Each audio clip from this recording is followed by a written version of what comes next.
Hare Krishna, dear devotees. Let us chant one round of japa with Srila Prabhupada. Namo Vishnu Padaya Krishna Preshtaya Bhutale Srimate Bhakti Vedanta Swami Niti Namine Namaste Saraswate Deve Gauravani Pracharini Nirvishesha Shunyavadi Paschatya Deshatari Jai Sri Krishna Chaitanya Prabhu Nityananda Sri Advaita Gadadhar Srivasadi Gaur Bhakta Vrinda.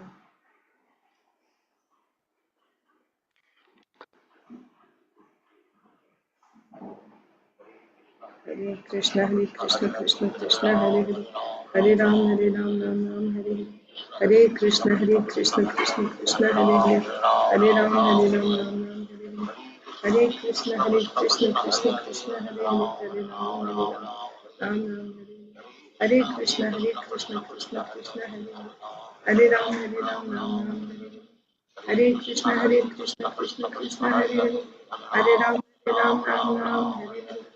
Hare Krishna, Krishna Hare Hare, Hare Ram, Ram, Hare Hare. Hare Krishna, Krishna Krishna, Hare Hare, Hare Ram, Ram, Hare Hare. Hare Krishna, Krishna Hare Hare, Hare Ram, Ram, Hare Hare. Hare Krishna, Krishna Krishna, Hare Hare, Hare Ram, Ram, Hare Hare. Hare Krishna, Krishna Krishna, Hare Hare, Hare Ram, Ram, Hare Hare. Hare Krishna, Krishna Hare Hare, Hare Ram, Ram, Hare Hare. Hare Krishna, Krishna Hare Hare, Hare Ram, Hare Hare. Hare Krishna, Krishna Hare Hare, Hare Ram, Hare Hare. Hare Krishna, Krishna Hare Hare, Hare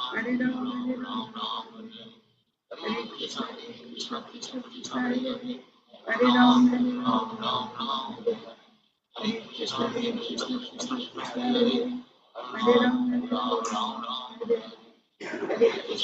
Krishna, Krishna Hare Hare Ram, Hare Krishna, Krishna Hare Hare Ram, Hare Hare Krishna, Krishna Hare Hare Ram, Hare Hare Krishna, Krishna Hare Hare Ram, Hare Krishna, Krishna Hare Hare Ram, Ram. Hare Krishna, Krishna Hare Hare Ram, Ram. Hare Krishna, Krishna Hare Hare Ram, Ram. Hare Krishna, Krishna Hare Hare Ram, Ram. Hare Krishna, Krishna Hare Hare Ram, Ram. Hare Krishna, Krishna Hare Hare Ram, Ram. Hare Krishna, Krishna Hare Hare Ram, Ram. Hare Krishna, Krishna Hare Hare Ram, Ram. Hare Krishna, Krishna Hare Hare Ram, Ram. Hare Krishna, Krishna Hare Hare Ram, Ram. Hare Krishna, Krishna Hare Hare Ram, Ram. Hare Krishna, Krishna Hare Hare Ram, Ram. Hare Krishna, Krishna Hare Hare Ram, Ram.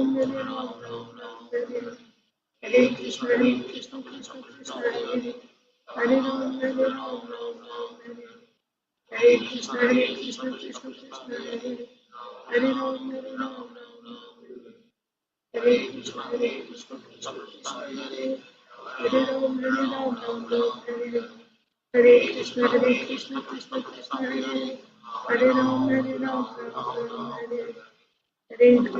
Hare Ram, Ram.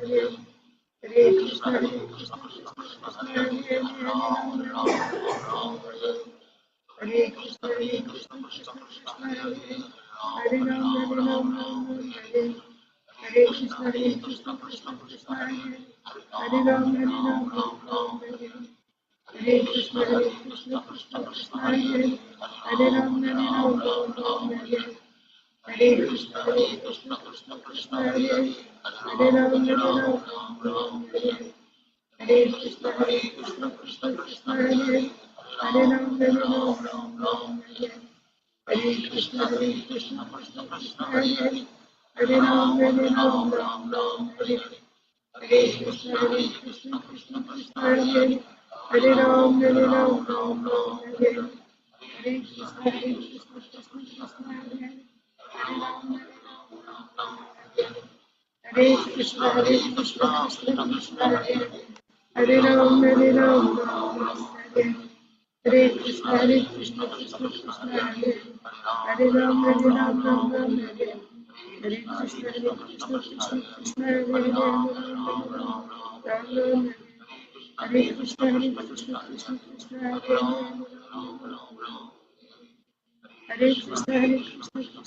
Hare Hare, Hare Krishna, Krishna Krishna, Hare Hare, Hare Krishna, Krishna Krishna, Hare Hare, Hare Ram, Hare Krishna, Krishna Krishna, Hare Ram, Hare Krishna, Krishna Krishna, Hare Hare, Hare Ram, Hare Krishna, Krishna Krishna, Hare Hare, Hare Ram, Hare Krishna, Krishna Krishna, Hare Hare, Hare Ram, Hare Krishna, Krishna Krishna, Hare Hare, Hare Ram, Hare Krishna, Krishna Krishna, Hare Hare, Hare Ram, Hare Krishna, Krishna Krishna, Hare Hare, Hare Ram, Hare Krishna, Krishna Krishna, Hare Hare, Hare Ram, Hare Krishna, Krishna Krishna, Hare Hare, Hare Ram, Hare Krishna, Krishna Krishna, Hare Hare, Hare Ram, Hare Krishna, Krishna Krishna, Hare Hare, Hare Ram, Hare Krishna, Krishna Krishna, Hare Hare, Hare Ram,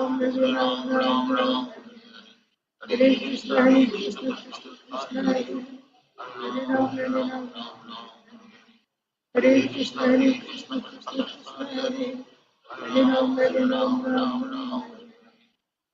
Krishna, Krishna Krishna, Hare Hare, Hare Ram, Hare Krishna, Krishna Krishna, Hare Hare, Hare Ram, Hare Krishna, Krishna Krishna, Hare Hare, Hare Ram,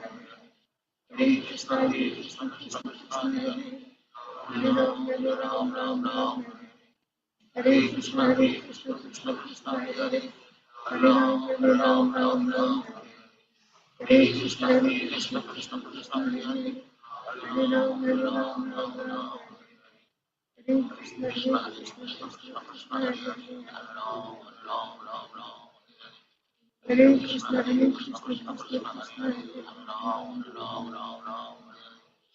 Hare Krishna, Krishna Krishna, Hare Hare, Hare Ram, Hare Krishna, Krishna Krishna, Hare Hare, Hare Ram, Hare Krishna, Krishna Krishna, Hare Hare, Hare Ram, Hare Krishna, Krishna Krishna, Hare Hare, Hare Ram, Hare Krishna, Krishna Krishna, Hare Hare, Hare Ram, Hare Krishna, Krishna Krishna, Hare Hare, Hare Ram,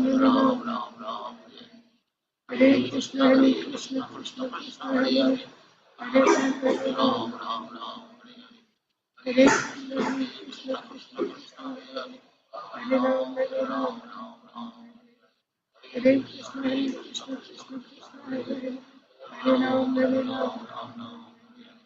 Hare Krishna, Krishna Krishna, Hare Hare, Hare Ram, Hare Krishna, Krishna Krishna, Hare Hare,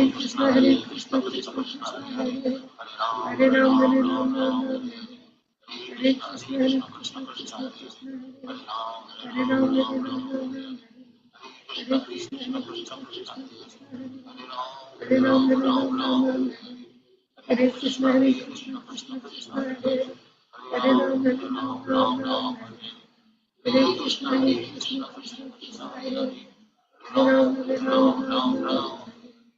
Hare Krishna, Krishna Krishna, Hare Hare, Hare Ram, Hare Krishna, Krishna Krishna, Hare Hare, Hare Ram, Hare Krishna, Krishna Krishna, Hare Hare, Hare Ram, Hare Krishna, Krishna Krishna, Hare Hare, Hare Ram, Hare Krishna, Krishna Krishna, Hare Hare, Hare Ram, Hare Krishna, Krishna Krishna, Hare Hare, Hare Ram, Hare Krishna, Krishna Krishna, Hare Hare, Hare Ram, Hare Krishna Krishna Krishna Hare Hare, Hare Ram Ram Ram. Hare Krishna Krishna Krishna Hare Hare, Hare Ram Ram Ram. Hare Krishna Krishna Krishna Hare Hare, Hare Ram Ram. Hare Krishna Krishna Krishna Hare Hare, Hare Ram Ram. Hare Krishna Krishna Krishna Hare Hare, Hare Ram Ram. Hare Krishna Krishna Krishna Hare Hare, Hare Ram Ram. Hare Krishna Krishna Krishna Hare Hare, Hare Ram Ram. Hare Krishna Krishna Krishna Hare Hare, Hare Ram Ram. Hare Krishna Krishna Krishna Hare Hare, Hare Ram Ram. Hare Krishna Krishna Krishna Hare Hare, Hare Ram Ram. Hare Krishna Krishna Krishna Hare Hare, Hare Ram Ram. Hare Krishna Krishna Krishna Hare Hare, Hare Ram Ram.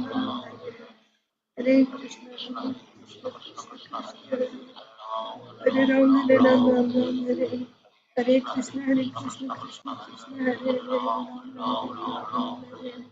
Hare Krishna Krishna Krishna Hare Hare, Hare Krishna Krishna Krishna Hare Hare, Hare Ram Ram. Hare Krishna Krishna Krishna Hare Hare, Hare Ram Ram. Hare Krishna Krishna Krishna Hare Hare, Hare Ram Ram. Hare Krishna Krishna Krishna Hare Hare, Hare Ram Ram. Hare Krishna Krishna Krishna Hare Hare, Hare Ram Ram. Hare Krishna Krishna Krishna Hare Hare, Hare Ram Ram. जय श्री कृष्ण चैतन्य प्रभु नित्यानंद, श्री अद्वैत गदाधर श्रीवासादि गौर भक्तवृंद। ओम नमो भगवते वासुदेवाय। ओम नमो भगवते वासुदेवाय। ओम नमो भगवते वासुदेवाय। नारायणं नमस्कृत्य नरं चैव नरोत्तमं देवीं सरस्वतीं व्यासं ततो जयमुदीरयेत्। नष्टप्रायेषु भद्रेषु नित्यं भागवत सेवया भगवत्युत्तमश्लोके भक्तिर्भवति नैष्ठिकी। नमो विष्णुपादाय कृष्णप्रेष्ठाय भूतले श्रीमते भक्तिवेदांत स्वामिन्निति नामिने। नमस्ते सारस्वते देवे गौरवाणी प्रचारिणे निर्विशेषा शून्यवादी पाश्चात्य देशतारिणे। जय श्री कृष्ण चैतन्य प्रभु नित्यानंद, श्री अद्वैत गदाधर श्रीवासादि गौर भक्त वृंदा। हरे कृष्णा कृष्णा कृष्णा हरे हरे, हरे राम राम राम हरे हरे। ग्रंथराज श्रीमद् भागवतम की जय, Srimad Bhagavad Gita as it is की जय, श्रील प्रभुपाद की जय, समवेत गौर भक्त वृंद की जय। ओम अज्ञानतिमिरान्धस्य ज्ञानाञ्जनशलाकया चक्षुरुन्मीलितं येन तस्मै श्रीगुरवे नमः। Hare Krishna, dear devotees, welcome to today's Srimad Bhagavatam for all session. Let's recite Bhagavad Gita shloka. We are reciting from Srimad Bhagavad Gita as it is, chapter 14, text 3. Aditi Lata Mataji.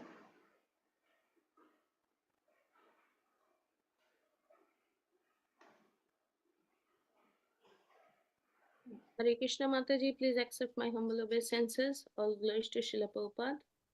Please accept my humble obeisances, Mataji. All glories to Srila Prabhupada. Mama yonir mahad brahma tasmin garbham dadamyaham Sambhava sarvabhutanam tato bhavati bharata. The total material substance called Brahman is the source of birth, and it is that Brahman that I impregnate, making possible the birth of all living beings, O son of Bharata. Thank you, Mataji. Hare Krishna. Hare Krishna. Isha. मम योनिर्महद्ब्रह्म तस्मिन् गर्भं दधाम्यहं सम्भवः सर्वभूतानां ततो भवति Bharat. The total material substance called Brahman is the source of birth, and it is that Brahman that I impregnate, making possible the births of all living beings, O son of Bharata. Krishna Shish. मम योनिर्महद्ब्रह्म तस्मिन् गर्भं दधाम्यहं सम्भवः सर्वभूतानां ततो भवति Bharat. The total material substance called Brahman is the source of birth, and it is that Brahman that I impregnate, making possible the births of all living beings, O son of Bharata. Madhava. The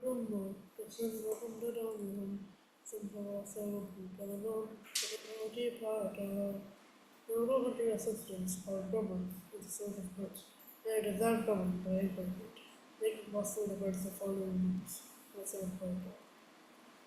Rasapriya. मम योनिर्महद्ब्रह्म तस्मिन् गर्भं दधाम्यहं सम्भवः सर्वभूतानां ततो भवति Bharat. The total material substance called Brahman is the source of birth, and it is that Brahman that I impregnate, making possible the births of all living beings, O son of Bharata.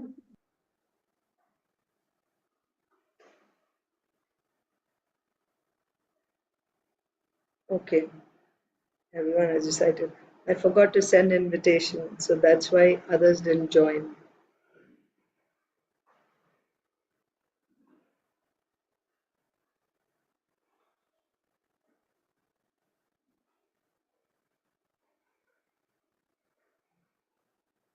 Okay, I'll recite also. Srimad Bhagavad Gita as it is, chapter 14, text 3. Mama yonirmahadbrahma tasmin garbham dadhamyaham sambhavaha sarva bhutanam tato bhavati bharata. The total material substance called Brahman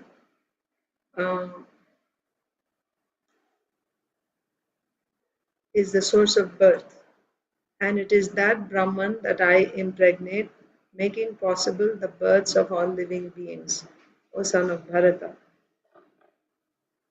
Arunita is going to recite.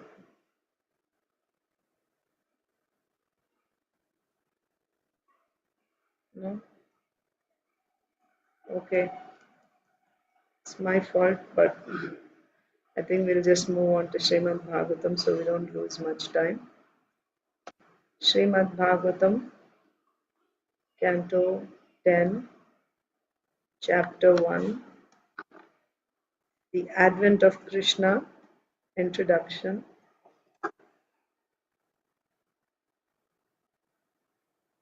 Srimad Bhagavatam, text 13.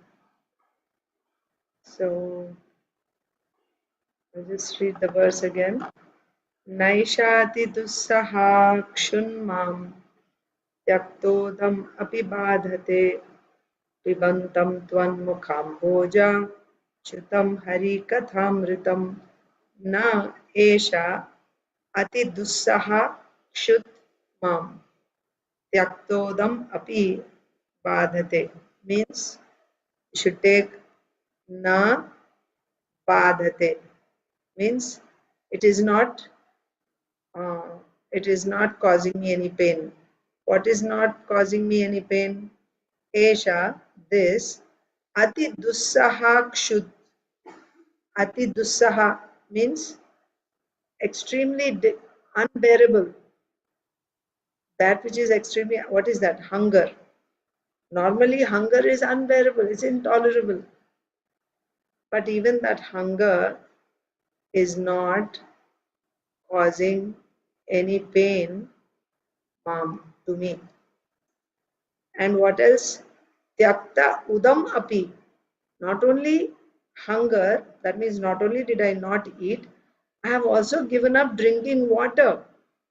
in spite of giving up even water, like this extremely intolerable hunger, and that too without even drinking water, is not giving me any pain. What is the reason? Pibantam. I am drinking. I have been drinking. It's present continuous. I am drinking. Tvam mukhamboja chutam. Tvam means your. Mukha amboja chutam. That means mukha is mouth. Amboja is lotus. Chutam means it's coming out from the mouth, from the lotus mouth. So I'm drinking. What am I drinking? I'm drinking something which is coming out of your mouth.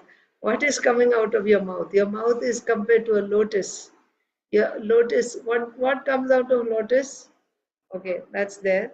But he's also saying Hari Kathamritam. Hari Katha, Krishna Katha. So Krishna Katha is actually very sweet. In and itself, Krishna Katha is very sweet. That's why it's called Amritam. Amritam means it's nectar. It's very sweet. Okay. So Hari Katha Amritam. But in addition to Hari Katha being very sweet, now on top of that, this nectar is coming from the mouth of the lotus, from the lotus. What is that lotus?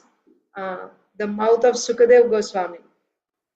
It's like the Srimad Bhagavatam, also the third shloka. Nigama kalpataror galitam phalam shuka mukhad amrita drava samyutam. Shukadev Goswami's mouth, amrita drava samyutam.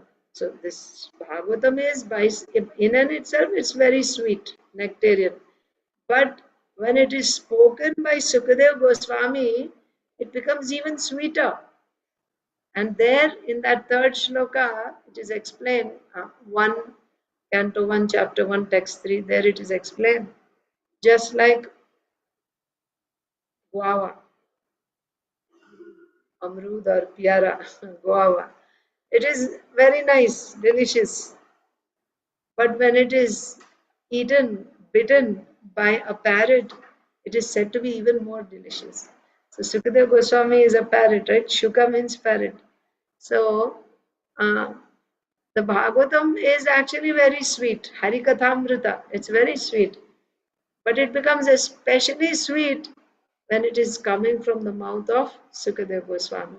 So like that, here in this particular verse, these two words are important. Mukhamboja and Harikathamritam. Okay, so Mukhamboja means here the mouth of Sukadeva Goswami is compared to a lotus, and from that lotus is emanating Harikatha Amritam. So Harikatha is already Amritam, it's nectarian, it is sweet. But because this Harikatha is coming specifically from the mouth of Sukadeva Goswami, there is additional sweetness to it. So, you know, these bees, bumblebees, honeybees, they are very fond of the nectar, the honey from the lotus flower. So what do?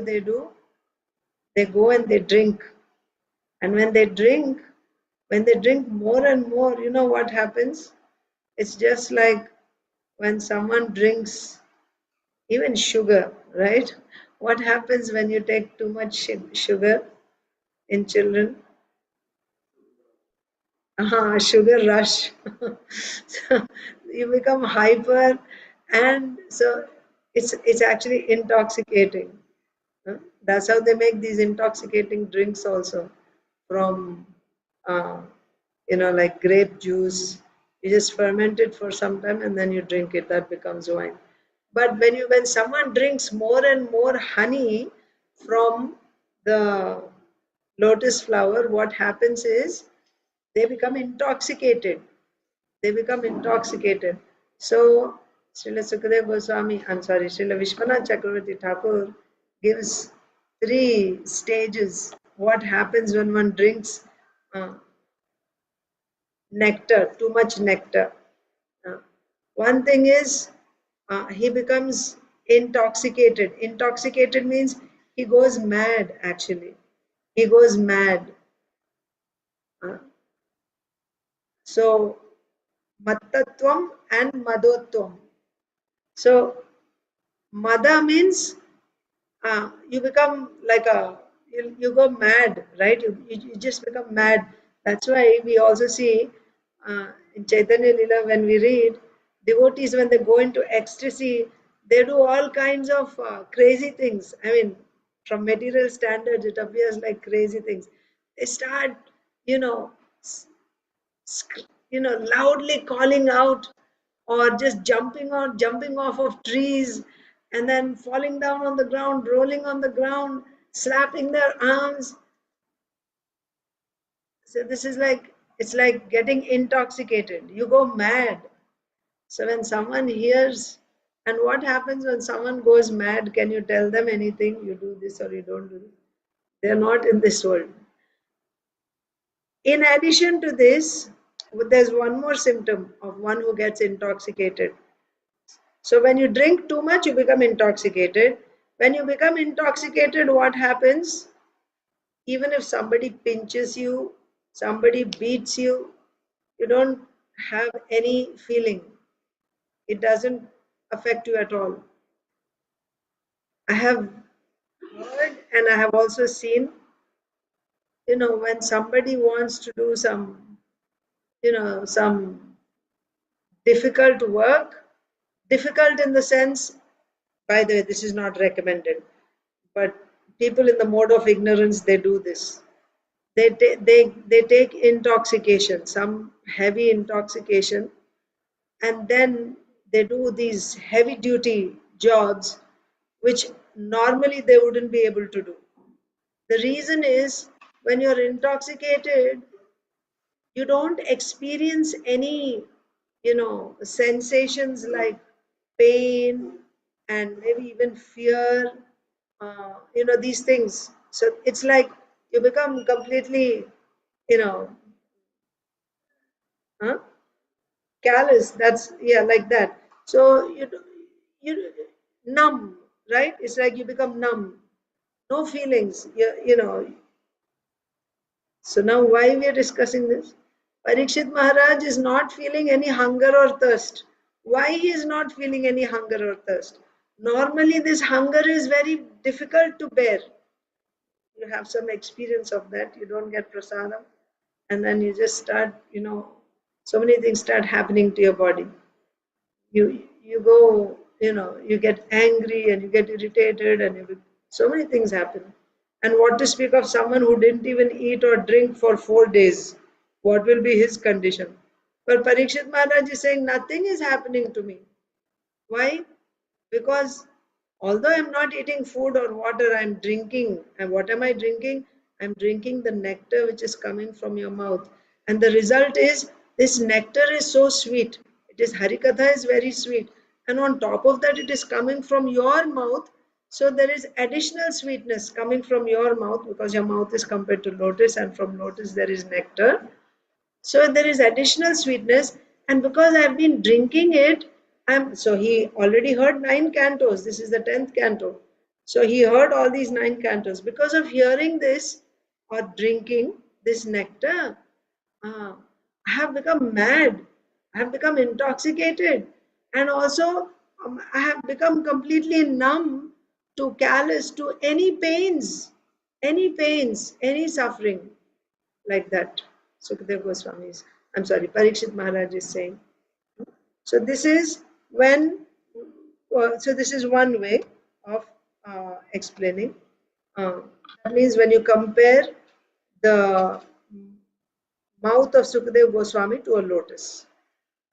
Now, another way is, because this Harikatha is compared to nectar. So based on this, another interpretation is also given, same by Vishwanath Chakravarti Thakur. Amritam. Amritam is nectar. You know where nectar comes from? Now we say lotus has nectar, but where is that originally? That nectar is coming from where? Who is giving nectar to all the plants? Anyone knows? Comes from the moon. Moon. Nectar comes from, yeah, moon, yes. Nectar comes from the moon. So, because Harikatha is said to be nectar, and where is this nectar coming from? Mukamboja Chutam. It's dripping. It's coming out from the mouth. So, nectar comes from moon. So, the mouth of Sukadeva Goswami can also be compared to moon. First, we compared the mouth to lotus. That is based on Mukamboja. Now, based on this Amritam, Harikatha is compared to Amritam, and Amritam or nectar comes from moon. And where is this Harikatha Amritam coming from? Sukadeva Goswami's mouth. Therefore, Sukadeva Goswami's mouth is compared to the moon. Now, what is the quality of this moon? So, here you can compare both to lotus as well as to the moon. This is second interpretation. First interpretation already done. Lotus, we compare to the lotus and it is sweet. Now in the second interpretation, the mouth is compared to moon and it is also compared to lotus. What is the quality of lotus? Lotus gives fragrance.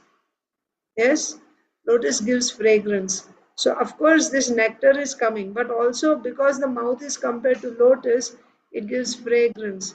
What is this fragrance? Fragrance means, do you ever smell, when food is rotten, it smells terrible, isn't it? Now, can you expect any such rotten smell from lotus flowers? No. Lotus only emits very pleasing fragrance.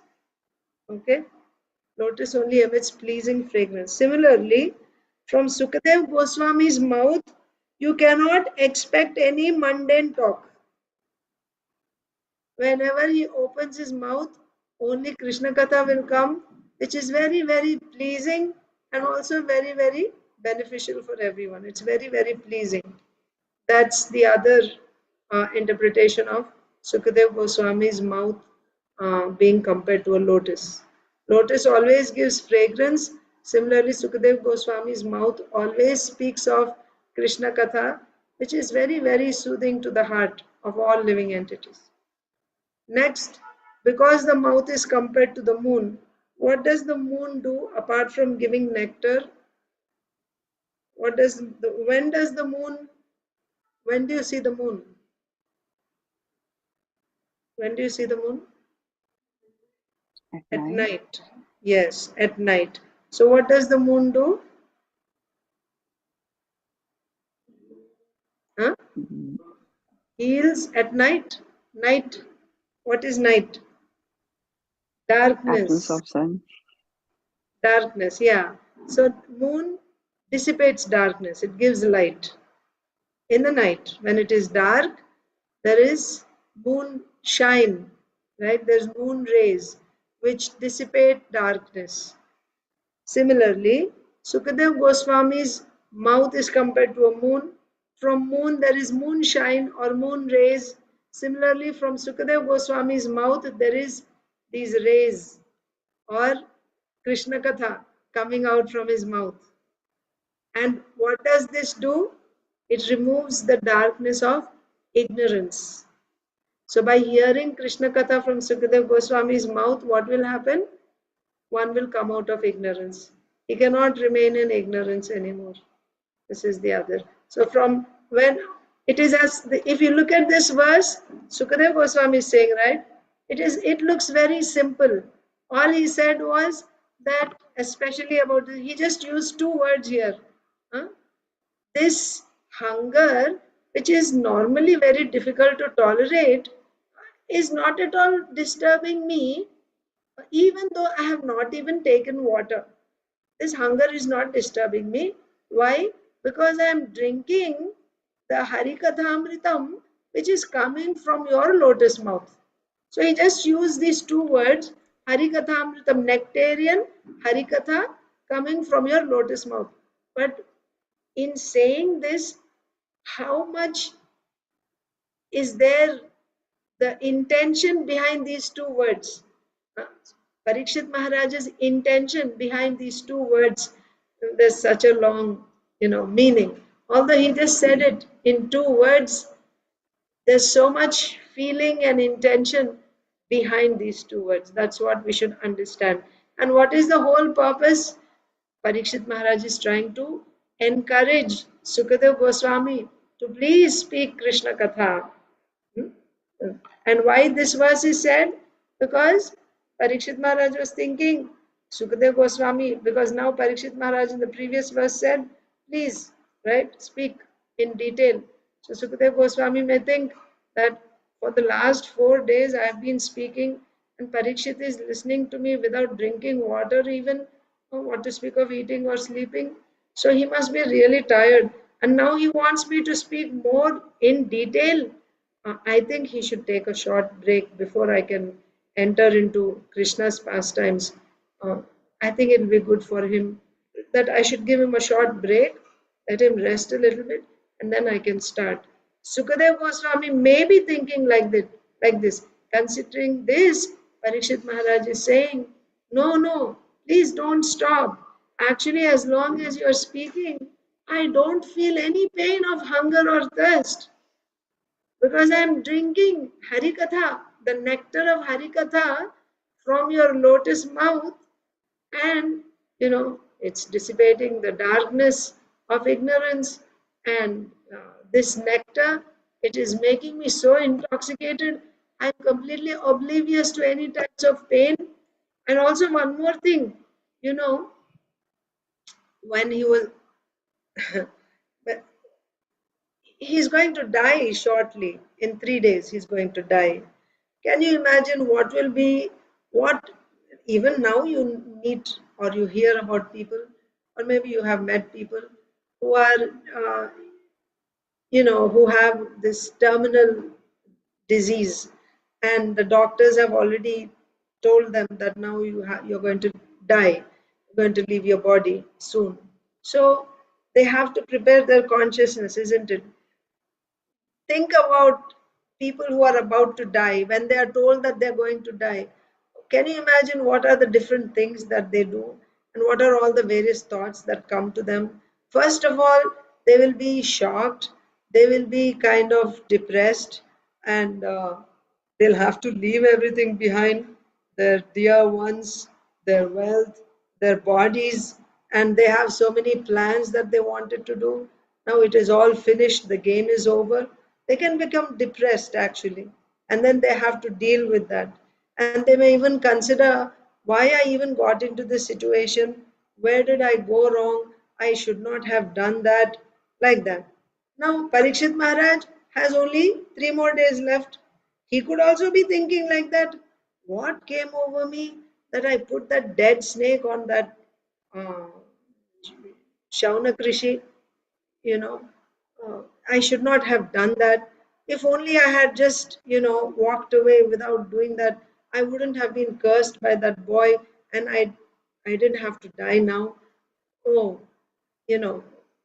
this is so terrible. Why did I even do this? He was not thinking this at all. He was simply relishing Krishna Katha from Sukadev Goswami's mouth. That means even the pain, the fear and pain of death is not affecting him. Why?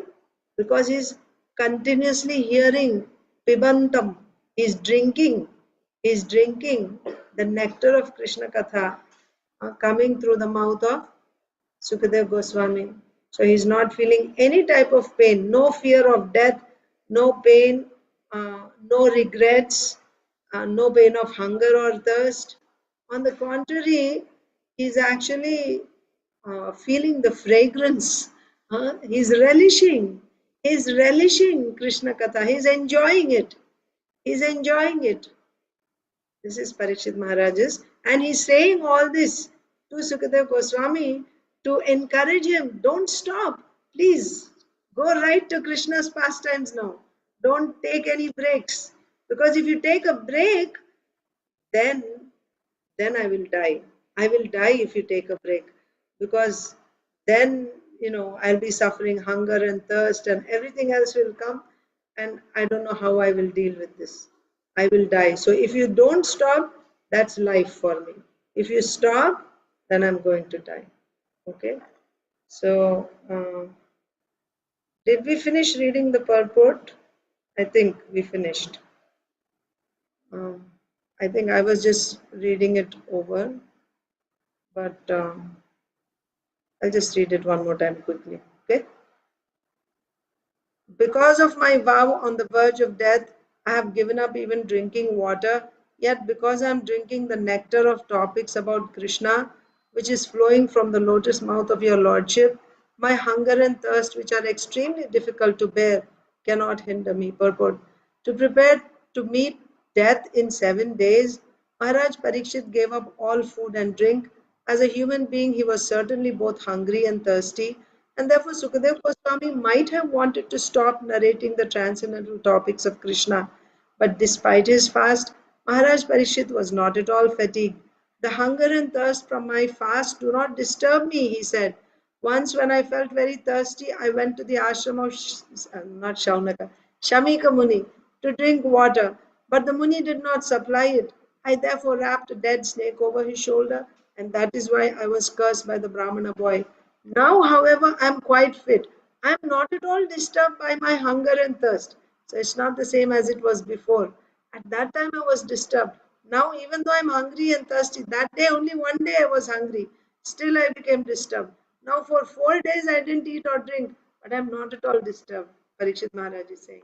This indicates that although on the material platform there are many disturbances from hunger and thirst, on the spiritual platform there is no such thing as fatigue. The entire world is suffering from because of spiritual thirst. Every living being is Brahman or spirit soul and needs spiritual food to satisfy his hunger and thirst. Unfortunately, however, the world is completely unaware of the nectar of Krishna Katha. The Krishna consciousness movement is therefore a boon to philosophers, religionists, and people in general. There is certainly a charming attraction in Krishna and Krishna Katha. Yes, one more thing about this. In this paragraph, Srila Prabhupada is saying this Krishna consciousness movement is a boon to all types of people, because everyone, regardless of whether you're a devotee or not, everyone is actually a spirit soul, isn't it? And it is the need of the spirit soul to uh, satisfy that spiritual thirst, which can only be satisfied by hearing Krishna Katha. This is the need of every spirit soul, every living entity. So, and that need is fulfilled by whom? By the Krishna consciousness movement, Srila Prabhupada is saying. So, in this context, there's one more point that Srila Vishwanath Chakravarti Thakur says. We heard about different types of birds. You must have heard Chakravaka, then Chetak bird, and another one is Chakora. Okay, 3 types of birds. Often you see, but they're not the same. All 3 are not the same. They have different. These are actual, real examples. In material world, you'll find these birds, and all 3 of them have different peculiar behavior. They are birds, and each one of them has a peculiar behavior, different from the other. And they are used, these birds are used as examples by poets, and also we find them in the scriptures, in Srimad Bhagavatam and other scriptures you will find these examples. So let's say here in this particular situation, Chakora bird, Parikshit Maharaj is compared to a Chakora bird. What is the significance of this Chakora bird? Does anyone know? What does Chakora bird do? You don't know? Mataji, I think that it's like whenever it bites the fruit, that's how you tell it's sweet or something. I'm talking about a bird. No, It's a bird. no, that is some other bird. That's a parrot. Oh. She's talking about that. If the parrot bites a fruit, that means that fruit is It sweet. becomes sweet. Yeah, correct. That's a That different we one. had discussed. Yeah, so this, I think this one, we in Bengali, it is called Chatak Paki. So that is who drinks the water from the rain directly, which is dropping, but not from the ground. I don't know whether this is the same or not. You said Chatak or is it Chakora? In Bengali, it is called Chatak, but I don't remember which one here in Chako here. Chatak is also there. That's different. There's a slight difference. But yeah, actually, the explanation you gave is correct. But that explanation is not for Chatak, it's for Chakora. I'll tell you just now the three different birds, what they do. Um, Here it's Chakora bird, and that's what it does. The first monsoon, when the rain from the first monsoon, when it comes, it'll drink only that water. It will not drink any water. So it'll wait all year round simply to get water from the first monsoon cloud. And as you said, directly from when it falls from the sky, it drinks directly from there. It won't take water from the ground. And that is Chakora bird. And here Sukadev Goswami is compared to the Chakora bird. One second, let me see.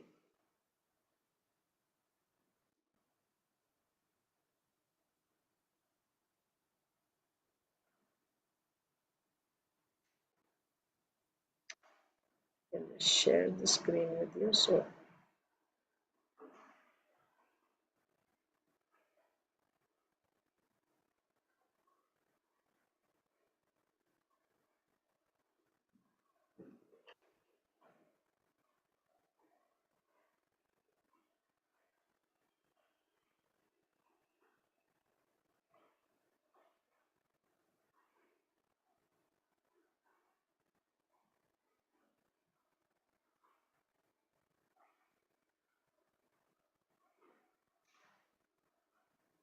Chakravaka. Okay, here. So this is the Chakora bird. Okay. The Chakora bird does not drink any water throughout the day, even in the hot sun, and waits all day for the moon to rise. Okay, so maybe Chatak is what you said is correct. This is Chakora waits for the moon rise.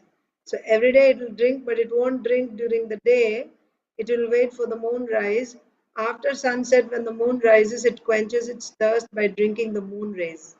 All day it waits for the moon to rise. Okay. So Chatak is what you said is correct. Chatak is correct.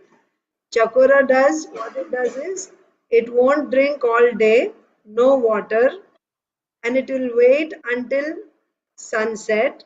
And after sunset, when the moon rises, it drinks the moon rays. How does the bird survive by drinking moon rays? Just now we read that the moon is emitting nectar. So this Chakora bird only drinks the nectar from the moon rays. It drinks moon rays and it won't drink any water throughout the day. This is a bird in the material world. And this bird is mentioned in poems and in scriptures also. Chakora. So here, Parikshit Maharaj is compared to a Chakora bird. Why? Because he is drinking the nectar coming from Sukadev Goswami's mouth, which is compared to a moon. Like the Chakora bird drinks only moon rays, here Sukadev Parikshit Maharaj is drinking the words Harikatha coming from Sukadev Goswami's mouth. So I will also tell you about the other two birds now. So that was Chakora bird. So this is Parikshit Maharaj himself saying, he's calling himself like Chakora bird. Okay. Now Chakravaka. Chakravaka, we hear it in another context.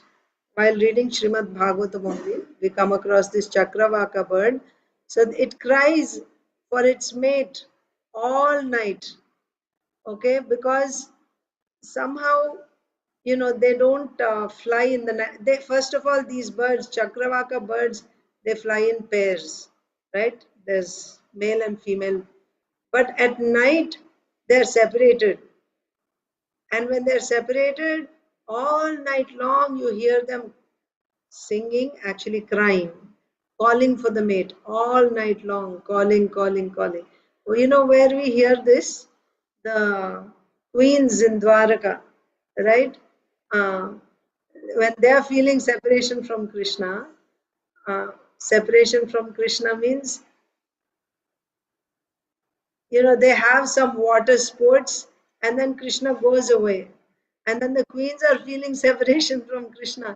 And they hear these birds, they're comparing their condition to the Chakravaka bird. You know, like even this bird's crying, it's only this bird, Chakravaka bird's crying is only uh,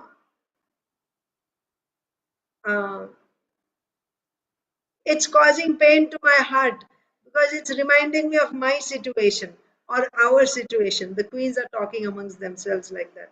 So there we hear the example of Chakravaka. So what is the peculiar behavior of Chakravaka birds? All night long you hear the bird crying, the female birds crying for the mate. And only during the day do they meet again. So like that. And then of course Chatak bird, it'll drink only water from the rain clouds. This chatak bird, it waits for the first monsoon drop. It only drinks the first raindrop in the Swati nakshatra. It waits whole year for that water, like that. So these are the three birds. So anyway, I wanted to tell you about Chakora bird, but so that we don't get confused with the other two, I gave you those explanations also. But Chakora bird significance is it won't drink water all day, it will only drink moon rays in the night. So Parikshit Maharaj is comparing himself to Chakora bird and he only wants to drink Krishna Katha coming from the moon-like mouth of Sukadeva Goswami.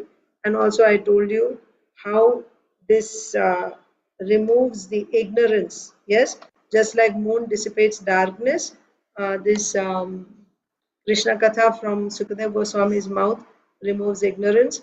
And also putting that in context here, Srila Prabhupada is saying our Krishna consciousness movement is actually doing great benefit to the whole world, or only the Krishna consciousness movement can quench this spiritual thirst of all living beings. So, because it removes the ignorance, right? Like the moon removes darkness. The word Amrita is also an important reference to the moon, and the word Ambuja means lotus. The pleasing moonshine and pleasing fragrance, so that I explained to you already.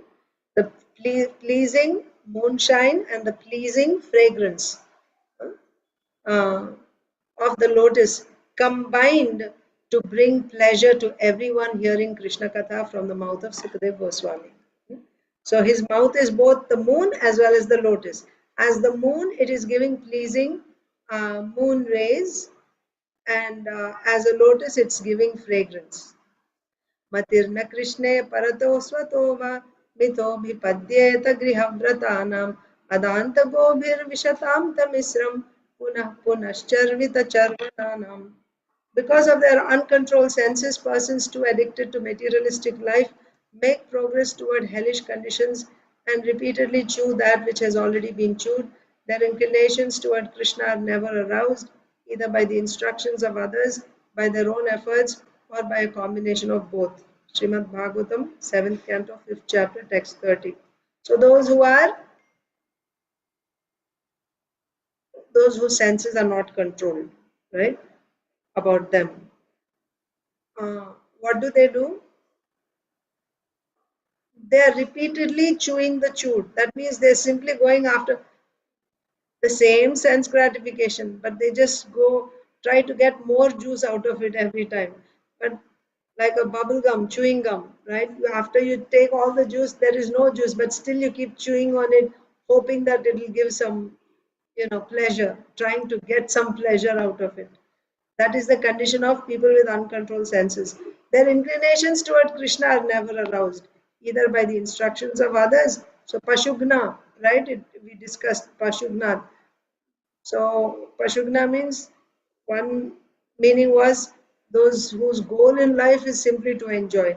Such people will never turn to Krishna consciousness. Their inclinations toward Krishna are never aroused, either by the instructions of others, by their own efforts, or by a combination of both.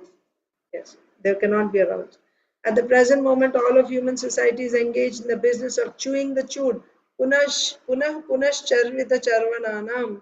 People are prepared to undergo mrityu samsara vartmani, taking birth in one form, dying, accepting another form, and dying again. To stop this repetition of birth and death, Krishna Katha or Krishna consciousness is absolutely necessary. But unless one hears Krishna Katha from a realized soul like Sukadeva Goswami, one cannot relish the nectar of Krishna Katha, which puts an end to all material fatigue and enjoy the blissful life of transcendental existence. In relation to the Krishna consciousness movement, we actually see that those who have tasted the nectar of Krishna Katha lose all material desires, whereas those who cannot understand Krishna or Krishna Katha regard the Krishna conscious life as brainwashing and mind control. While the devotees enjoy spiritual bliss, the non devotees are surprised that the devotees have forgotten material hankerings. So, 2 points in this purport. One point is those who are very materialistic, who are simply after sense gratification, they will not turn to Krishna consciousness. That's one point, right? Too much sense gratification, they cannot understand what is the nectar in Krishna consciousness. They cannot turn to it, right? Then the other thing is how to come out of this condition, how to turn, right? And then what is the result of such sense gratification? You'll simply get repeated birth and death. You'll die and you'll take birth again and again you'll die because you won't turn to Krishna. So you'll just keep, you'll be stuck in this cycle of birth and death. You cannot come out of it. Then what is the solution? The solution is to just hear Krishna Katha. So even if you don't have a taste, somehow or other just hear, like a medicine. Like when you have jaundice, what do? You're given sugar, sweet, something sweet. And when you eat that, it tastes so bitter. It tastes bitter, but still you're supposed to eat it. Sugarcane juice, right? It tastes bitter like a bitter medicine. Actually, it is not bitter, it's very sweet. But because I'm diseased, it tastes bitter to me. But that is the medicine. You have to keep drinking it. Even if it tastes bitter, you have to just keep drinking it. And then the medicine starts to act on you. And then one day, jaundice will be treated. You'll still be drinking the sugarcane juice, which used to taste so bitter before. Now it begins to taste very sweet. You will actually relish sugarcane juice. So the natural taste of sugarcane is sweet. But because of my disease, I was tasting it bitter. But even though I'm tasting it bitter, I'm supposed to take it anyway because that is the medicine which will cure my disease. Similarly, now, even if I don't have any taste for Krishna Katha, and why I don't have taste for Krishna Katha?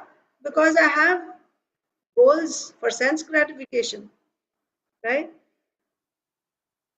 So then I don't find any taste in Krishna Katha. And because I'm not finding any taste in Krishna Katha, if I just avoid it, I don't like it, so I won't do it. What is the result? You'll die and you'll take birth again, and you'll die and you'll take birth again, and this will go on and on and on for you don't know how long. But as an intelligent person, even though you don't have a taste, if you somehow or other sit and hear, even if it is bitter, take it as a medicine. Take it as a medicine. Then the medicine will start acting. And by hearing and hearing and hearing, what happens? You'll start actually relishing it. And when will you relish it? The disease is cured. That is when you will relish it. What is your disease? Your disease is hankering for sense gratification. So you lose all taste for sense gratification simply by hearing Krishna Katha. And what is Krishna Katha? Srila Prabhupada already said. Bhagavatam and Bhagavad Gita. To make it simple, just Bhagavatam and Bhagavad Gita. That is Krishna Katha. So if you just hear it, just keep hearing. And also Srila Prabhupada also said, you have to hear it from a realized person like Sukadev Goswami. So Bhagavatam is spoken by Sukadev Goswami, yes, and it is in English translated and then purports given by Srila Prabhupada. Both of you are devotees, so just take it from them. Just take it from them, right? Either you read or hear from someone, but you are taking the message from Sukadev Goswami, coming through our Guru Parampara, coming through Srila Prabhupada. So take that message. That is the medicine. By that medicine, the disease of hankering for sense gratification will be cured. And when it is cured, you will not be hankering for material things anymore. You will lose all that taste for sense gratification.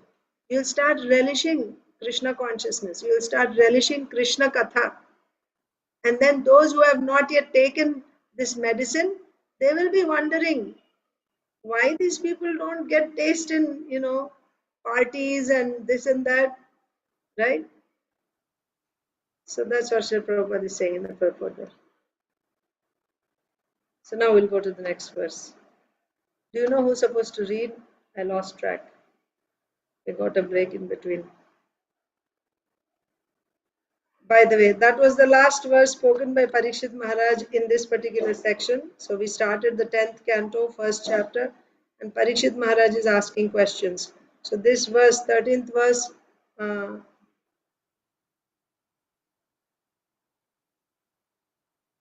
is what Parikshit Maharaj is the last one that Parikshit Maharaj is speaking, right? So just tell me whatever I have asked, that was already over, right? Tell me whatever I have asked and also whatever I have not asked and whatever you know, just tell everything like that. And then this particular verse that, so now Suta Uvacha, Suta Goswami is going to speak. Suta Uvacha, I will recite. I'm just trying to figure out the meter. Okay, I think Brahma Samhita. Evam nishamya bhrigunandana sadhuvadam vayyasakih sa bhagavanatha vishnuratam pratyarchya krishna charitam kalikalmashagnam vyahartumarabhata bhagavata pradhanaha. Okay, translation. Who read last time?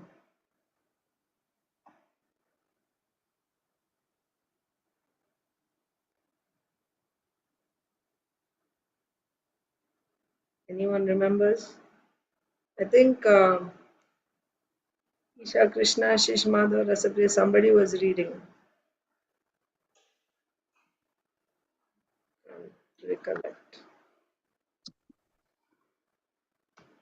I'll just go to the next person then. If nobody remembers, I'll go after Rasapriya. So Neelambari Radha Mataji. You can read the translation.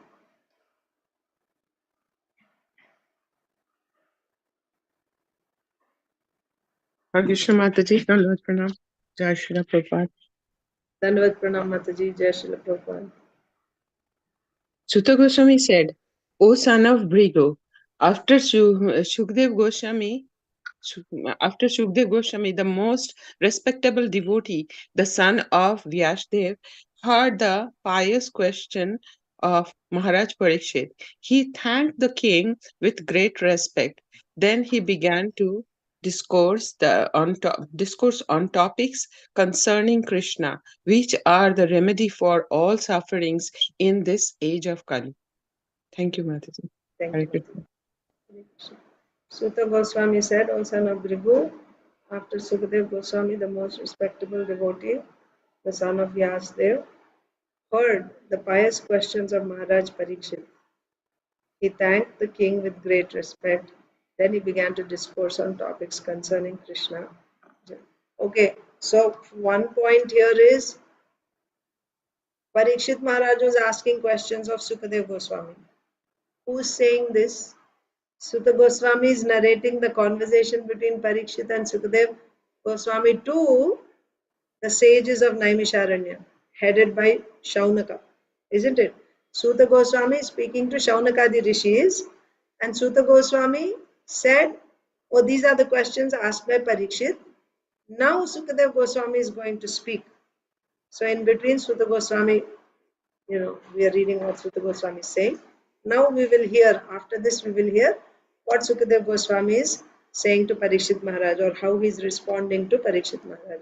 So Suta Goswami said, "O son of Bhrigu," that means Shaunaka, after Sukadev Goswami, the most respectable devotee, the son of Vyasdev, heard the pious questions of Maharaj Parikshit, he thanked the king with great respect. Then he began to discourse on topics concerning Krishna, which are the remedy for all sufferings in this age of Kali. Okay.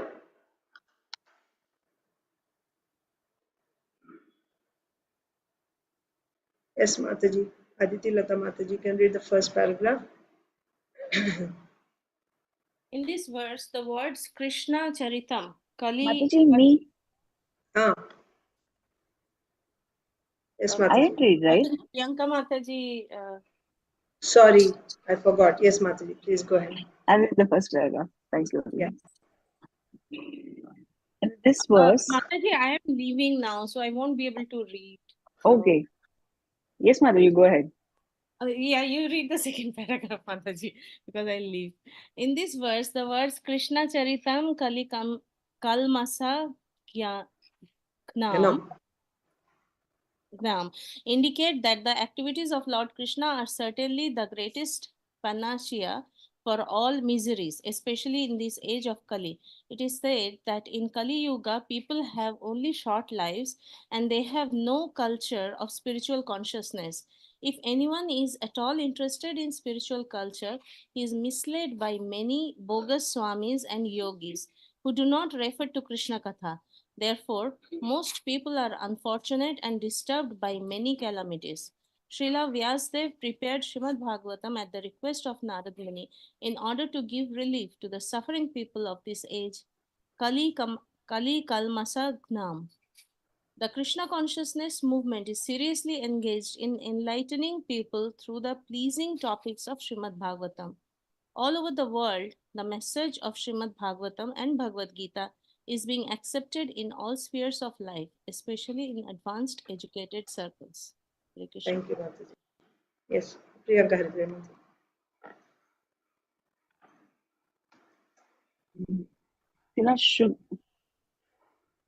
Srila Shukdev Goswami is described in this verse as Bhagavat Pradhanaha, whereas Maharaj Parikshit is described as Vishnu Ratam. Both words bear the same meaning. That is, Maharaj Parikshit was a great devotee of Krishna, and Shukdev Goswami was also a great saintly person and a great devotee of Krishna. Combined together to present Krishna Katha, they give great relief to suffering humanity. Anartho Pashamam Shakshat Bhakti Yogam Adhokshaje Lokasya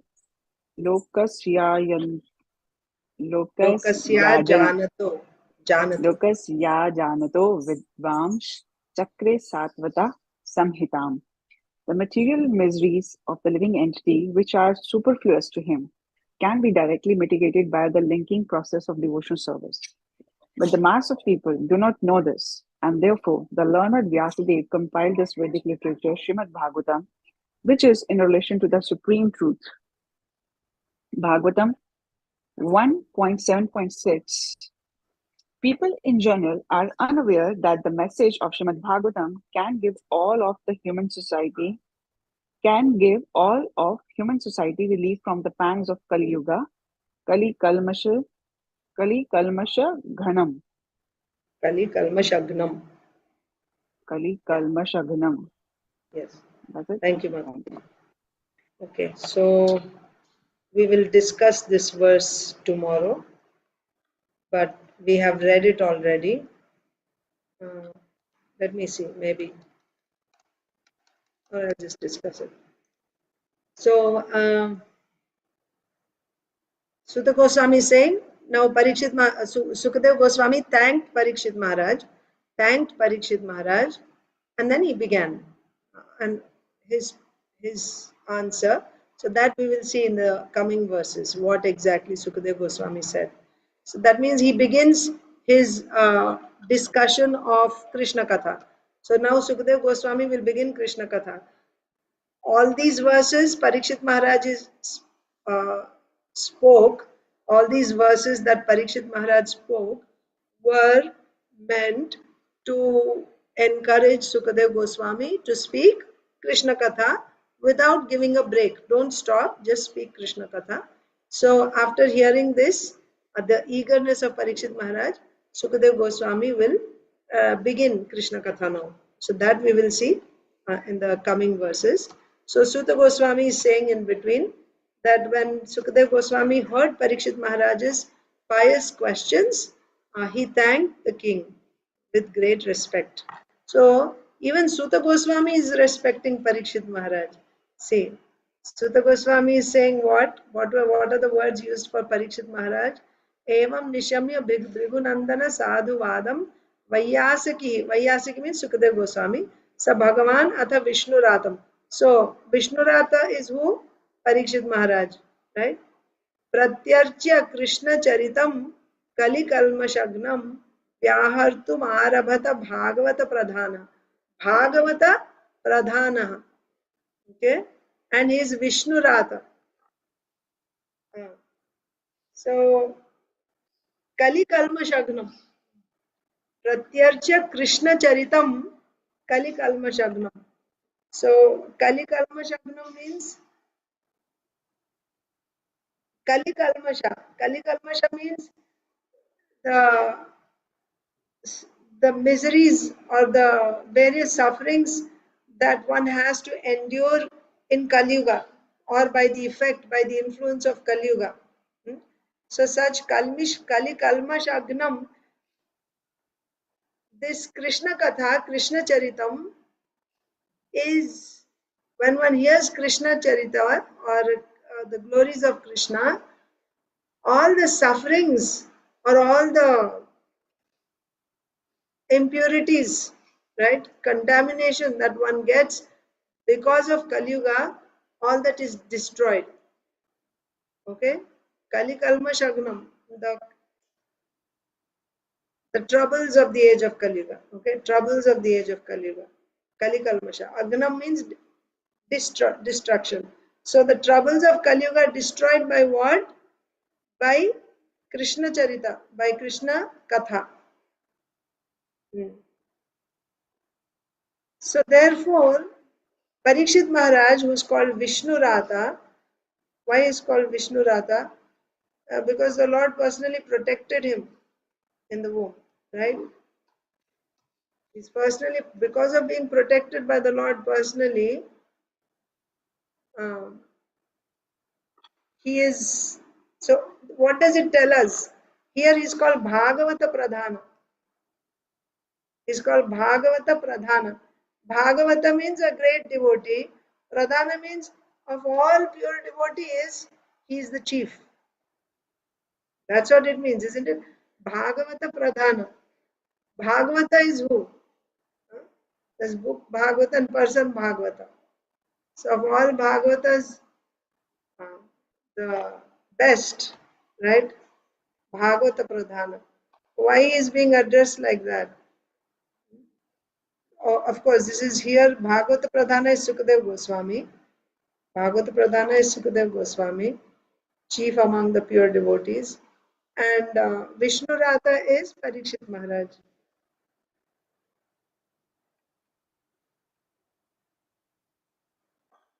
So Sukadeva Goswami is Bhagavata Pradhana, and he is thanking Parikshit Maharaj with great respect, right? He's thanking Parikshit Maharaj means it is said Vishnu Rata. Vishnu Rata. So both are exalted.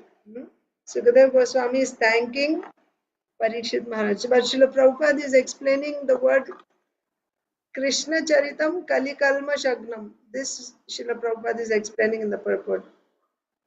This indicates that the activities of Lord Krishna are The greatest panacea. Panacea is like Amrita, right? When you drink Amrita, what happens? You will become free from all diseases. They say you become deathless. Deathless means you'll have a very long life. So, but all miseries are removed. What is that panacea? Krishna Katha. Krishna Katha is the panacea that destroys all miseries caused by Kali Yuga, especially caused in the age of Kali. Yeah, so Kali Yuga people have short lives. They don't, they're lazy when it comes to spiritual topics. But if anyone is at all interested in spiritual culture, he is misled by many bogus swamis, right? He is unfortunate, right? That he wants to hear, but then somebody tells him, no, this is, and then they get misled. So most people are unfortunate and of course disturbed. So Vyasadeva prepared Srimad Bhagavatam at the request of Narad Muni in order to give relief to the suffering people of Kali Yuga, right? And whatever Srila Vyasadeva has given, tell me honestly, my dear devotees, before you came to the Hare Krishna movement, before you came to ISKCON, were you actually familiar with Srimad Bhagavatam? Any of you? Did you know Srimad Bhagavatam? You may have heard Bhagavad Gita. You may have heard some verses of Bhagavad Gita, maybe from your family, some grandmother or maybe your parents, they may be reciting the verses. Other than that, forget about the philosophy. Knowing the philosophy of Bhagavad Gita, maybe some it's possible, but Bhagavatam, how many of you actually knew about Bhagavatam before you came to Krishna consciousness? The reason I'm asking this is Bhagavatam was given by Vyasadeva for this purpose, for the benefit of all the people of Kali Yuga, but it was not accessible to the people in general, isn't it? When everyone is going after the goal of life is made, material success, material progress, and that too, everyone has to study nicely and, either go to America or, become a doctor or become an engineer. Those are the goals that are set for us. And then we are just, pushed into this race, competitive race. Now, majority of the people are like this, with no knowledge of Bhagavatam and Bhagavad Gita. And now you see, so many young people, they will quote Bhagavad Gita verses and they know Bhagavatam, Chaitanya. How many of you even knew about Chaitanya Mahaprabhu? Of course, except for those who are from Bengal. Even in Bengal, I don't know if everyone knew about Chaitanya. Mataji, Hare Krishna Mataji, I was in Bengal. I didn't know about Chaitanya Mahaprabhu, Nityananda Prabhu, except Yes. I read when I was in grade 5. Then we had a book that history of literature. From there were a couple of pages about Chaitanya Mahaprabhu. That's what I knew. Otherwise, I didn't know anything. Anything. Yes. I came here, when I started coming to the temple, then I came to know. Yes. So So look yeah, at it is so sad. yeah.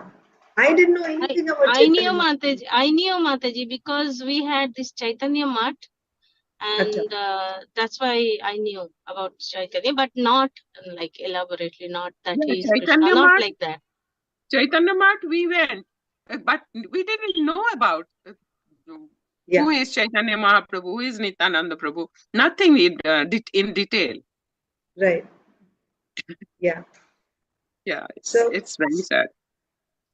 So that is why what Vyasadeva wanted to give, it is actually that Srimad Bhagavatam, which Vyasadev was ordered by Narad Muni, isn't it, to write the Srimad Bhagavatam, and Vyasadev so painstakingly, compiled the Srimad Bhagavatam for us, and it's not available. And what to speak of the life of Sri Chaitanya Mahaprabhu. So, whatever Vyasadev wanted to give, it's made available to us because of the efforts of Srila Prabhupada, isn't it? Of course, the whole Guru Parampara, but especially by the efforts of Srila Prabhupada. So that is why Srila Prabhupada is saying the Krishna consciousness movement. Srila Prabhupada never takes credit that, I did it. The Krishna consciousness movement is seriously engaged in enlightening people through the pleasing topics of Srimad Bhagavatam. So most people are unfortunate and disturbed. This is Kali Yuga people. And Srila Vyasadev, for these Kali Yuga people, he has prepared the Srimad Bhagavatam at the request of Narad Muni. Why? To give relief to the suffering people of Kali Yuga. And Kali Yuga people's qualifications we already saw in the previous lines. Disqualifications.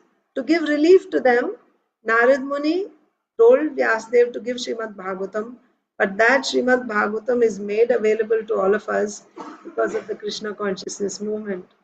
All over the world, the message of Srimad Bhagavatam and Bhagavad Gita is being accepted in all spheres of life, especially in advanced, educated circles. Srila Sukadeva Goswami is described as So this point, maybe we can discuss it tomorrow. Just remind me about Bhagavad Pradhana and Vishnu Rata.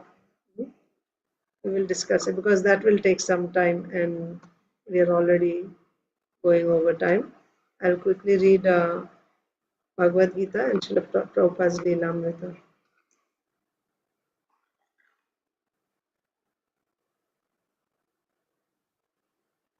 Srimad Bhagavad Gita as it is, chapter 2, text 14. So we completed Dehinosmin Yatha Dehe. The next one, please repeat. Matra Sparshastu Kaunteya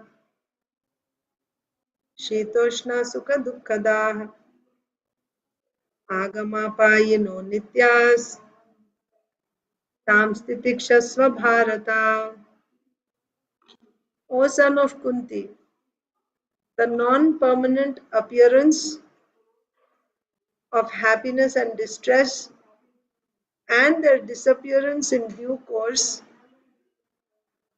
are like the appearance and disappearance of winter and summer seasons.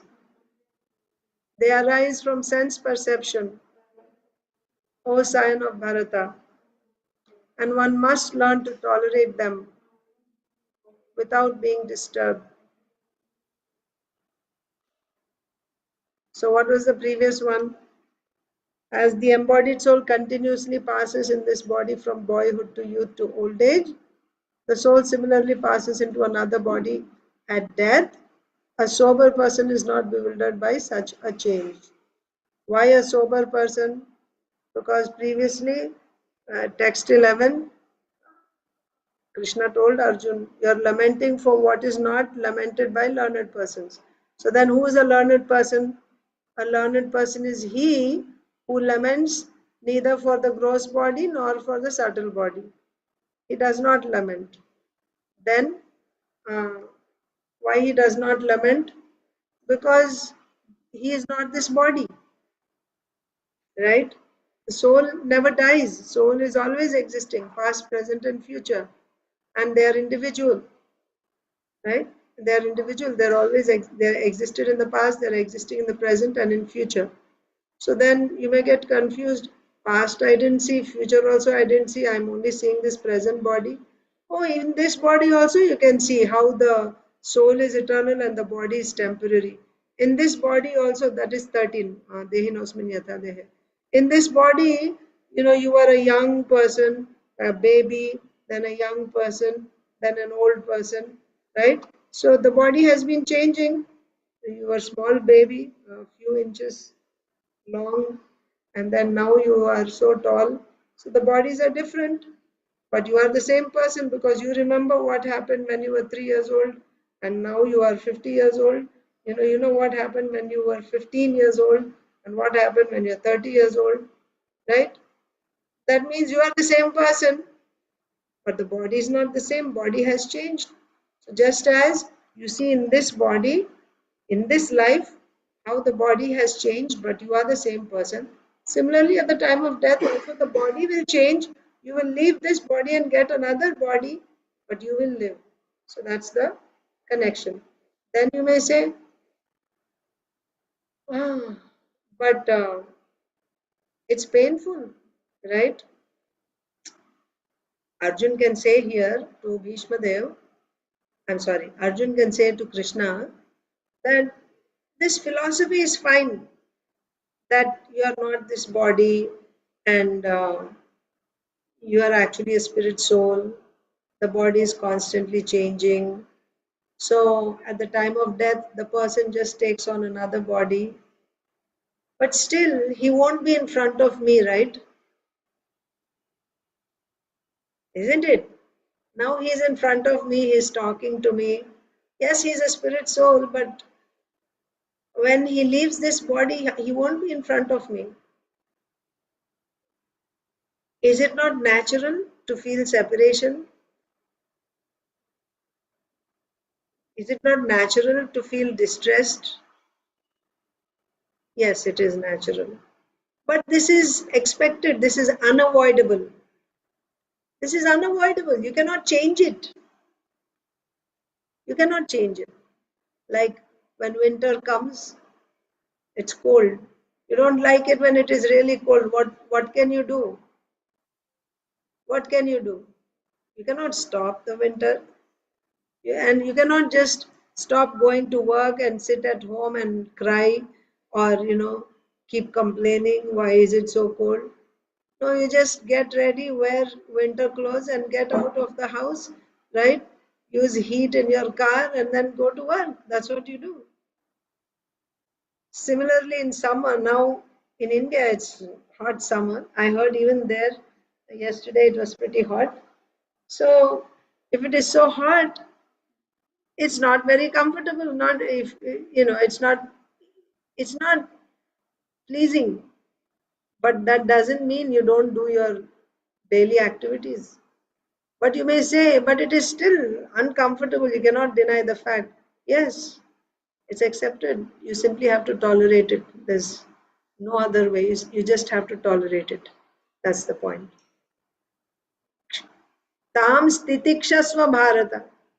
So similarly, yes, you're feeling separation from your grandfather. You're feeling sorry. That's natural. You simply have to tolerate it. That's all. There's no question. Because I'm going to feel separation from my grandfather, so I will not fight. That's no solution. It's like saying it's so hot today, so I won't cook anything. Can you say that? I won't cook anything. Well, you may have some alternatives. You go get something from somewhere else, that's different. But you cannot just starve because it is hot, so I won't cook anything. A woman cannot do that.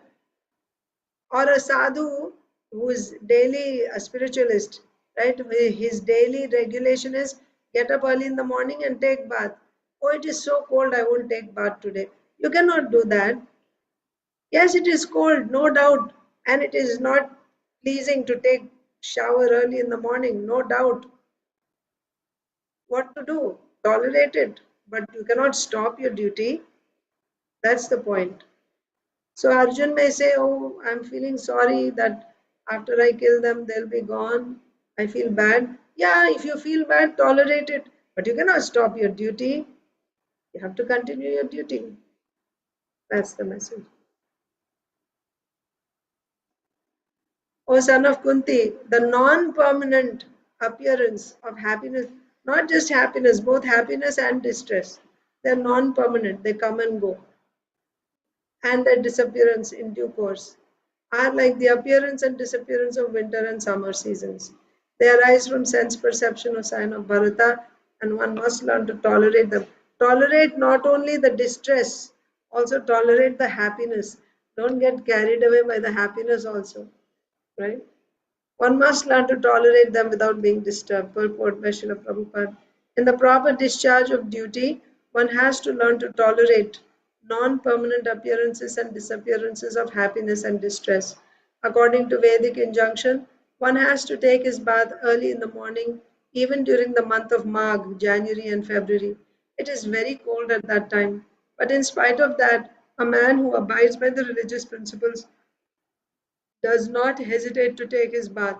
Similarly, a woman does not hesitate to cook in the kitchen in the months of May and June, the hottest part of the summer season. One has to execute his duty in spite of climatic inconveniences. Similarly, to fight is the religious principle of the Kshatriyas, and although one has to fight with some friend or relative, one should not deviate from his prescribed duty. One has to follow the prescribed rules and regulations of religious principles in order to rise up to the platform of knowledge, because by knowledge and devotion only can one liberate himself from the clutches of Maya illusion. So one point here that I want to make here is one has to follow prescribed rules and regulations. This is what is called dharma, right, of religious principles. Prescribed rules and regulations of religious principles means dharma. There is dharma for every human being. There is dharma according to his nature. There is some prescription given. One must follow that dharma. Why? What happens if you follow that dharma? If you follow your dharma, you will rise up to the platform of knowledge. Sattvat sanjayate jnanam. So to make it even more like there's another step in between. When you follow dharma, you actually rise to the platform of goodness. If you don't follow dharma, you are in the modes of passion and ignorance. When you follow dharma, you come to goodness. And in goodness, the mode of goodness gives you knowledge. What is that knowledge? I'm not this body, I'm a spirit soul. That realization comes when you're in the mode of goodness. So mode of goodness means you're getting a purification of heart.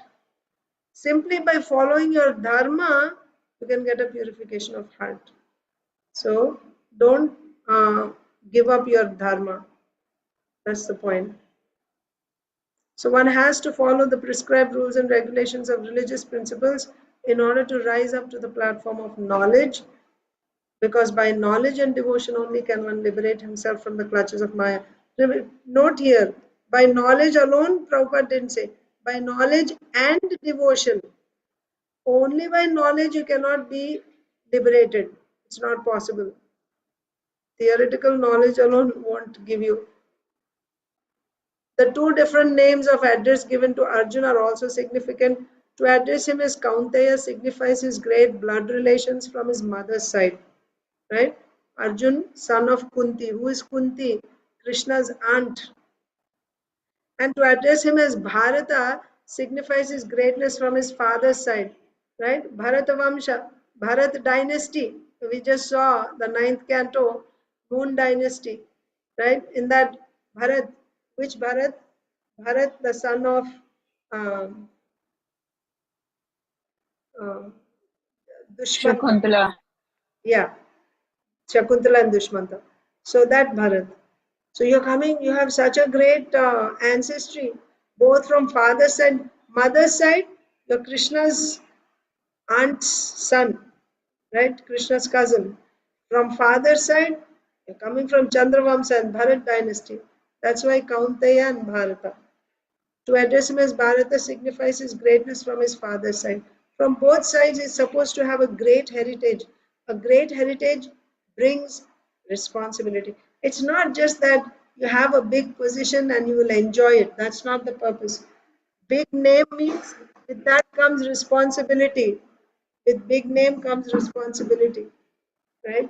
A great heritage brings responsibility in the matter of proper discharge of duties. Therefore, he cannot avoid fighting, right? You cannot just act like some ordinary person. You have to, yad yad acharati sreshtas. You are a sreshta. Then everyone is looking up to you. You have to set the right example. You cannot deviate from dharma. Srila Prabhupada's Leelamrita. Continuation.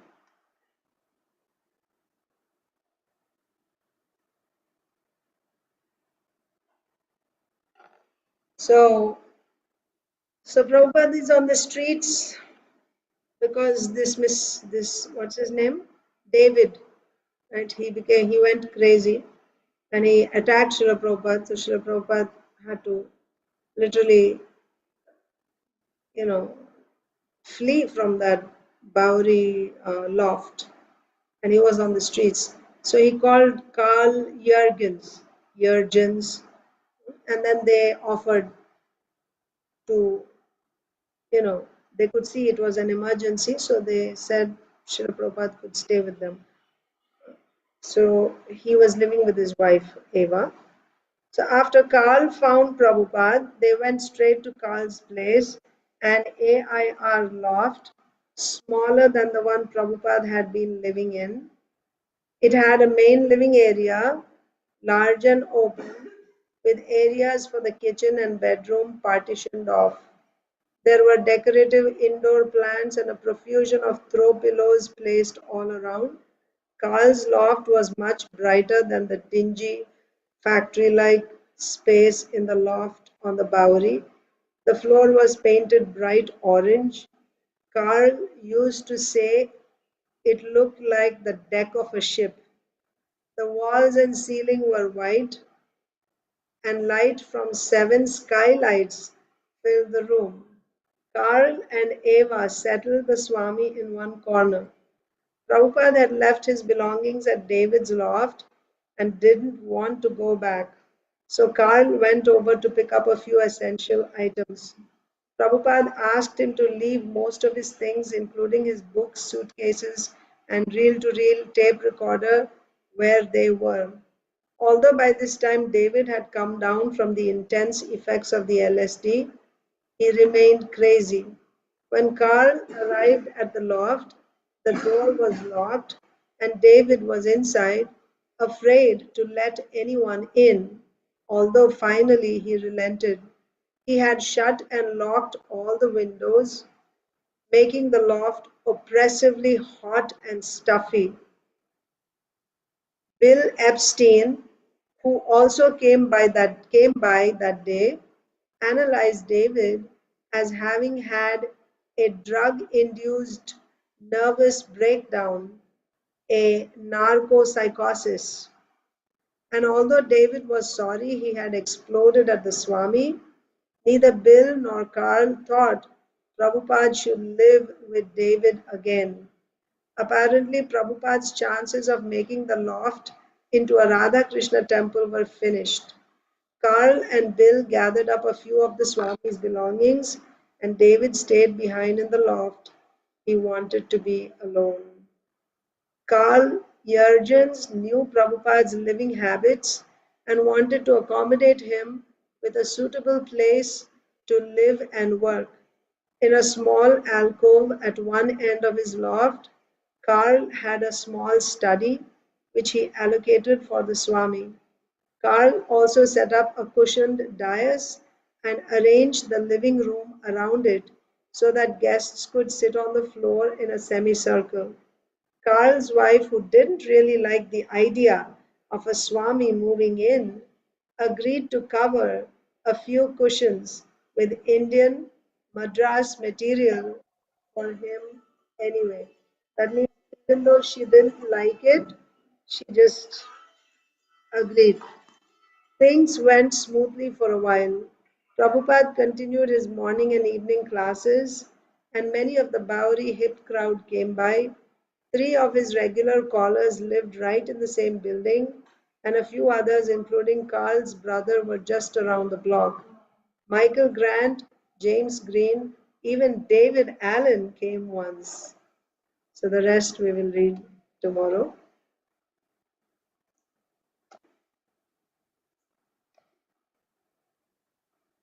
So many struggles. Thank you all, dear devotees. All of you have a wonderful day in Krishna consciousness. Hare Krishna.